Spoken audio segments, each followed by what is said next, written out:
Pasmado ang bunganga. Beep, beep, beep, beep, beep. Ang tagalupa na viral ang mukha. Bip, bip, bip, bip, bip. Bumibip, bip, bip, bip, bip, bip, bip, bip, bip, bip, bip na ba? Ang lahat. Martian. Beep, beep, beep, beep. Enrico Pañero. Bip, bip, bip, bip, bip.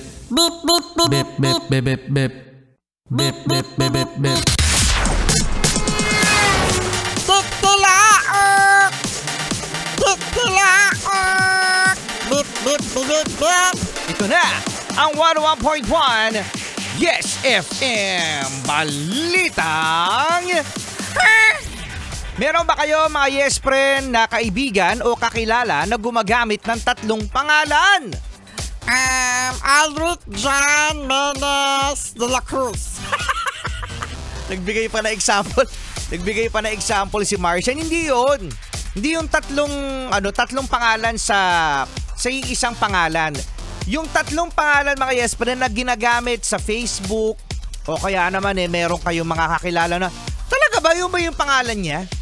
Kasi merong isang nahuli na babae mga Yes Friend na top 2 most wanted sa Sampaloc, Maynila ang nag-scam, ang nag-alok ng peking trabaho abroad at milyon-milyon ang mga nakuha sa kanyang mga biktima. Ayan, no more scam, more fun this 2025. Kaya sana maiwasan na talaga itong pag-scam na to mga Yes Friend, ano?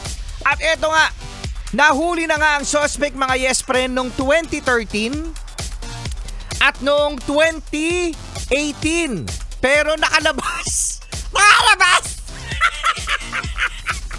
Kaya ng biktima na naman. Ayan, no, nakapagbiktima na naman.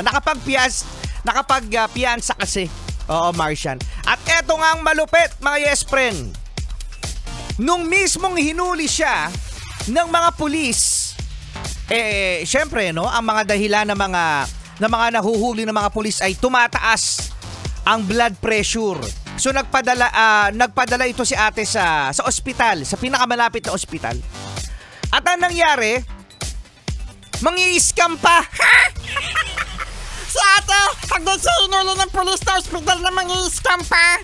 Kasi nag-release siya ng 3 cheque na pambayad sa ospital at ang 3 cheque Blugog. Paano blugog? Tumalbog. Sabiro mo, no? Sa huling pagkakataon, mangi-scam pa talaga itong si ate. Yan. Alam mo, sana talaga, itong mga Yes, panifili ko talaga, walang ngipin ang batas natin pagdating sa mga scammers. Dahil sa dami-dami, libo-libo ang mga na-scam. Meron talaga tayo mga kakilalang mga na-scam. At ikaw mismo na-scam. Oo, no? At tingnan mo, walang nangyayari. Walang nangyayari. Nakakalabas pa nga ng kulungan ng scam. Hindi ba nila alam ang hirap ng mga OFWs? Yung pag-iipon ng mga Yes Friend natin dito sa Pilipinas para magtrabaho at ang dami-dami nilang pangarap. Pero ang nangyayari, naloloko. diba? Yung mga ganyan mga tao, buhay pa, sinusunod ng kaluluwa sa impyerno.